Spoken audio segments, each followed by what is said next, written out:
par balle, un autre qui a été grièvement blessé. On en parle avec notre invité. Bonsoir Raphaël Arnaud, merci d'être en direct dans Très bien. Bonsoir Marseille. Merci à vous, vous êtes le député La France Insoumise de la première circonscription de Vaucluse. Un homme tué par balle, un autre grièvement blessé, cité de la Barbière précisément. Quelle est votre première réaction ? Bonsoir. Déjà, tout simplement, d'apporter notre pleine et entière solidarité avec les familles de victimes et aussi les familles qui habitent ces quartiers-là, et notamment celui de la Barbière, au vu de la violence qui règne, notamment entre ces différentes bandes rivales. On a vu une augmentation de ces violences ces dernières années. Et malheureusement, si on y reviendra plus tard, mais si les politiques continuent ainsi, la situation ne va certainement pas s'améliorer. Quelle solution, selon vous? Le parquet a réagi cet après-midi dans un communiqué. Il assure qu'il y aura des renforts, davantage de forces de police, davantage de sécurité. C'est la réaction cet après-midi du parquet. Est-ce que pour vous, ça va dans la bonne direction ou il faut aller dans une autre direction? Et si oui, laquelle? Malheureusement, en fait, ça fait des années qu'on nous dresse à chaque fois des plans très spectaculaires avec notamment, vous savez, le programme PlaceNet qui avait été réalisé sur Marseille, avec des projets très spectaculaires. On a beaucoup de policiers en armes, etc. Fondamentalement, ça n'a pas fonctionné. Et je veux dire, le bilan qu'on dresse de ces dernières années, notamment des gouvernements successifs qui vont toujours plus loin dans la répression, n'ont pas fonctionné. D'autant plus qu'au même moment, avec le budget Bayrou, on apprend que 5000 postes dans la police judiciaire vont être supprimés. Je le rappelle, la police judiciaire, alors oui, c'est moins spectaculaire, ça fait peut-être de moins belles images, mais c'est ce qui nous permet de démanteler les réseaux, de mener des enquêtes fournies qui nous permettent, encore une fois, de viser non pas les petits dealers qui se trouvent en bas des immeubles, mais bel et bien les têtes de réseau. Et tout ça est en train d'être démantelé justement le budget du gouvernement Bayrou. Et c'est ce qu'on a demandé dans notre programme depuis longtemps, c'est de réinvestir dans la police judiciaire. Encore une fois, c'est moins impressionnant, ça fait peut-être de moins belles images, mais c'est surtout nettement plus efficace et plus généralement surtout des politiques publiques pour éviter la paupérisation et la ségrégation sociale de certains quartiers populaires qui ne font qu'aggraver la crise et donc offrent sur un plateau la possibilité aux narcotrafiquants et plus généralement à la criminalité organisée de simplement d'imposer un autre modèle économique.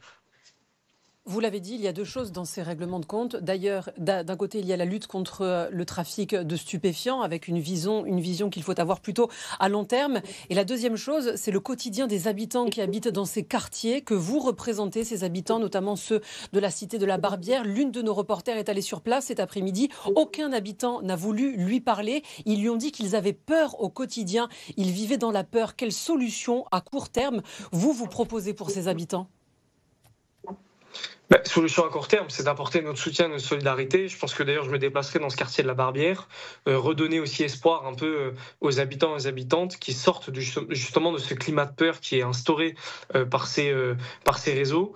Et le fait est, c'est qu'encore une fois, malheureusement, je ne veux pas leur vendre des miracles, mais si on continue dans cette politique notamment que pose le gouvernement, malheureusement ces situations vont continuer à s'aggraver. Plus on est dans une société où on paupérise des quartiers entiers, on a de la ségrégation sociale, plus ces trafics se développent, et ce à travers le monde. C'est-à-dire que c'est pas une surprise, c'est la même chose dans une ville comme Naples en Italie, on a vécu ça pendant des années, au Brésil, au Mexique, partout on a vu ces narcotrafiquants se développer dans des situations, encore une fois, de paupérisation et de narcotrafic. Et ensuite, je pense qu'il y a une autre solution potentielle. Je sais qu'on avait déjà mené ça dans d'autres quartiers populaires, dans d'autres villes de France, notamment à Paris et à Lyon, à Marseille, où on a des familles de victimes qui se réunissent, qui parlent entre elles, qui arrivent à reprendre le dessus sur leur vie et qui arrivent à proposer d'autres alternatives que seulement cette actualité morbide qu'on entend jour après jour. Raphaël Arnaud, je vous propose qu'on écoute ensemble un syndicat de police de notre région qui connaît bien le terrain, notamment celui d'Avignon. On va écouter ce qu'il en pense et vous allez réagir juste après.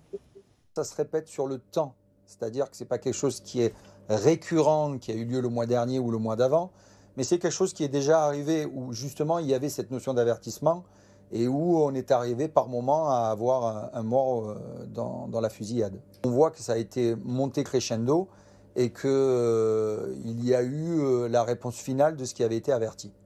Ce syndicat de police, vous l'avez compris, qui fait référence aux 2 autres fusillades qui ont eu lieu à Avignon, dans le même quartier, pour l'une d'elles, dimanche soir. Il parle d'un avertissement qui a été donné dans cette guerre des gangs et finalement un avertissement qui a été mis à terme aujourd'hui. Comment on fait avec ça? C'est-à-dire qu'il y a des signes qui montrent qu'une fusillade va avoir lieu. C'est ça que nous dit ce syndicat de police. Est-ce qu'il faut davantage de surveillance pour éviter le drame qui a eu lieu hier soir? Oui, oui, et je l'ai dit dans mon propos précédent, c'est remettre de l'investissement dans la police judiciaire.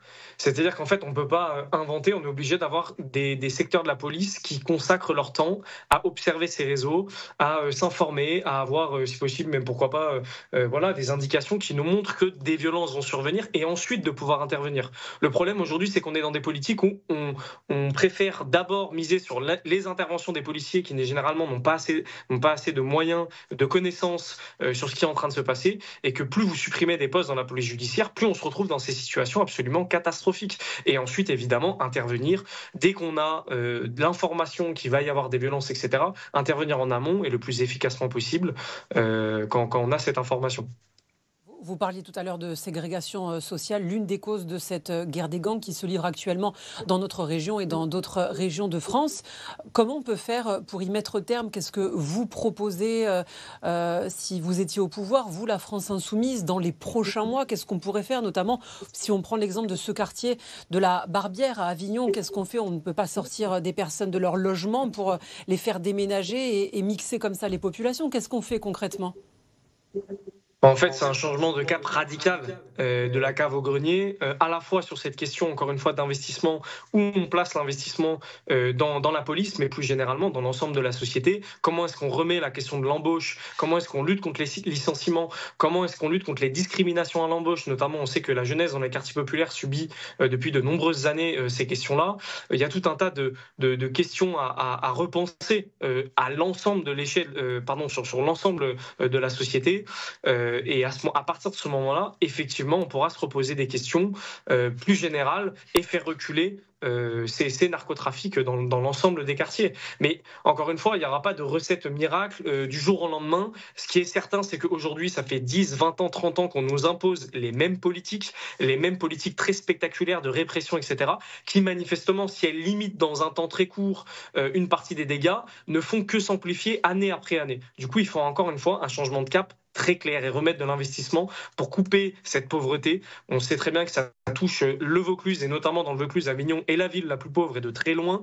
C'est une évidence que les narcotrafiquants se développent dans ces quartiers où il y a le plus de pauvreté. Si on remet de l'emploi, si on repense à la jeunesse, si on réinvestit dans tout un tas de secteurs qui de plus en plus ont été laissés à l'abandon, on le voit à nouveau avec ce gouvernement Bayrou, avec ce nouveau budget de plus en plus précaire, notamment pour les structures associatives, il y a tout à changer. Je vous avoue, il y a tout à remettre sur la table et tout à modifier très rapidement si on veut sortir de ces horreurs et de cette violence qui ne s'arrête plus.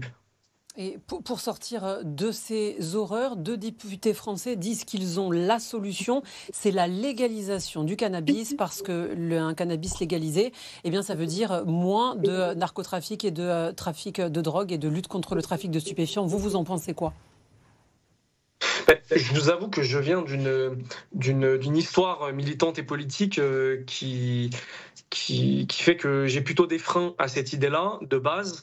Le fait est, c'est que effectivement, quand je lis ces rapports-là, notamment de mon collègue Antoine Léaumont et d'un autre député de centriste, je me pose des questions. Le fait est, c'est que les résultats dans tout un tas de pays, notamment au Portugal, où il y a eu la dépénalisation du cannabis, de fait, effectivement, à la fois, ça fait reculer les narcotrafics, et surtout sur cette histoire de consommation de drogue, qui est quand même une question préoccupante pour la jeunesse. Le fait est, d'après tous les rapports, à la fois de personnes spécialistes du sujet, à la fois de personnes qui sont tombées dans ce genre de pratiques, etc., révèlent toutes et tous la même chose, l'idée que de fait ça recule. La consommation à la fois de stupéfiants recule, et évidemment les narcotrafiquants se trouvent bien embêtés, amputés de tout un système économique, encore une fois, qui leur rapporte énormément. Merci beaucoup, Raphaël Arnaud, d'avoir été l'invité de Bonsoir Marseille. Je rappelle que vous êtes député La France Insoumise. Je vous en prie. Merci de la première circonscription de Vaucluse. Merci d'avoir été en direct dans Bonsoir Marseille. Vous restez avec nous, on se retrouve dans un instant pour toute l'actualité provinciale.